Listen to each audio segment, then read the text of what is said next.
Welcome to 1000 PS, welcome to our middleweight adventure test off-road only, as you can probably tell.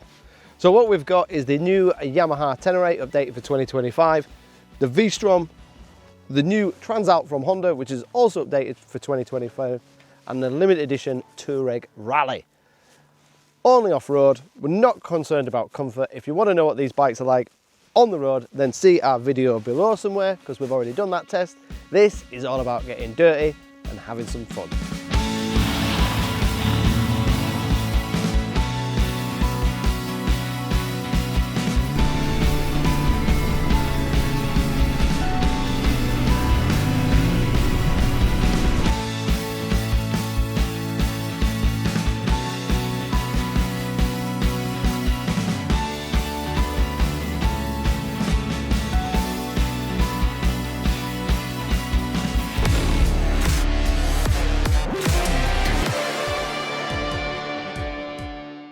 So as you can probably tell by the state of us, that we've had a full day of off-road riding.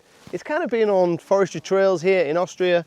Nothing too radical, slightly radical, but nothing you wouldn't expect to be doing on an adventure bike. All the bikes are completely standard, apart from the off-road bias tyres, and have all got the same rubber, so nobody gets an advantage. The Aprilia Tuareg Rally is kind of the most extreme, it's the most expensive, it's got the tallest seat, it's got the most gizmos, it's got the most rider aids, and it's kind of arguably the most catered for the off-road. And by that, what I mean is, when you go into the off-road menu, ABS is already off on the rear. You can play and trim with the traction control whilst you're riding. If you switch it off and switch it back on again, it doesn't matter. For me, I think it looks the best. Maybe not now, sorry Aprilia. And for me, it sounds the best.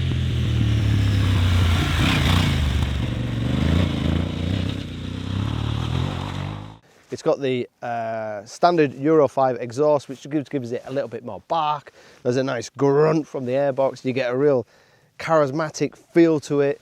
It's a great fun bike, looks attractive, but it is expensive. Shall we move along?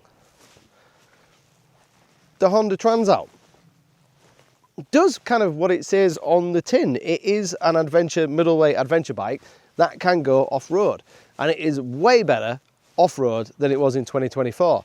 You can play with the modes again. You've got multiple ways of changing the power and the traction, but you cannot change the ABS entirely. And if you ride it with the traction on, it's really intrusive, and it's kind of basically what Honda have done is put you in this like little friendly hug of safety when you're riding off-road. That's the best way to describe the Transalp. More than capable of doing all the trails we can do. The only kind of hindrance is that fuel tank is just a bit too close and the bars are a little bit too low. So you're not forcing it to go off-road, but you can see that the bike was designed to be a road bike first, then an off-road bike. It can do everything that we've wanted to do. And if you buy the Honda Transalp and you take it off-road, you're going to be perfectly happy with it. Just don't try that one. Suzuki.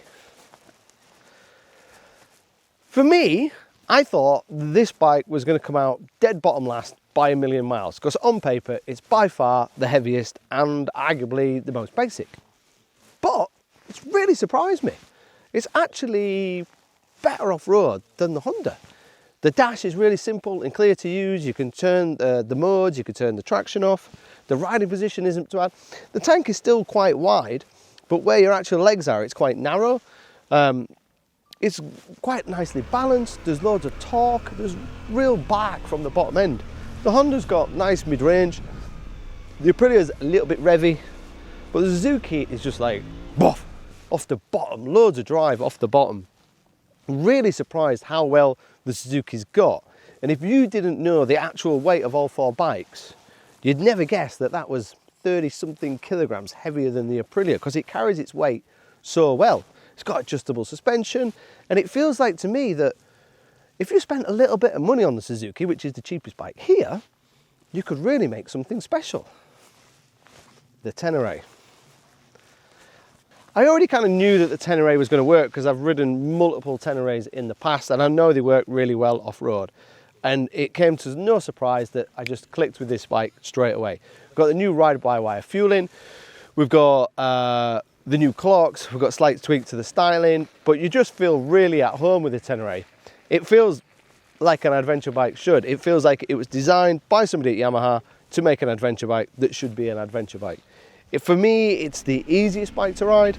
The Ténéré is agile, it's fun, it's easygoing, the power isn't intimidating, it has torque, it has drive, it has power. It does everything I want from a middleweight adventure bike, and I guess in many ways that's the one that people are going to go for if you just want to do trails like we're doing today. So in many ways you can say that the Yamaha is the easy winner. But there's a problem. Let's go back this way. Because as much as I love the Yamaha and as great as it is, do I want to open a garage door and see the Yamaha? I want to open the garage door and see the Aprilia. But then we've got another problem, which is where I get the cameraman to go back this way, because that's the most expensive bike. But better still, I know I can buy the Ténéré. It's absolutely bulletproof. When it falls over, which it will do, I'm not going to be too embarrassed or too ashamed. I know I can fix it easily. I know I can fit an exhaust so it sounds as good as the Aprilia, and that still gives me enough money for a weekend's touring, off-roading in Wales or Scotland. So if it was my money, I think I'd go Yamaha. If you're going to give me a bike for a while, it might be the Aprilia. The big surprise is the Suzuki that has performed way better than I thought it would, and is only a smidgen behind the two, let's say, dedicated off-road bikes. And Honda, you've significantly improved the Transalp from 24 to 25, which means it's no longer that far behind the competition in terms of suspension setup when you start riding aggressively. And for those who are new to off-road riding, the Honda actually might be the best buy. Did you get all that? Most desirable but most expensive, Yamaha, the one I'm going to buy. Suzuki is a real surprise. If you're new to it, maybe the Honda. I think I've ran over everything. I think I've got everything. Hope you've enjoyed it. I've thoroughly enjoyed riding these bikes off-road. Hopefully we can do this test again on bigger bikes and smaller bikes, and hopefully they invite me back. See you on the next one. Don't forget to subscribe. Thanks for watching.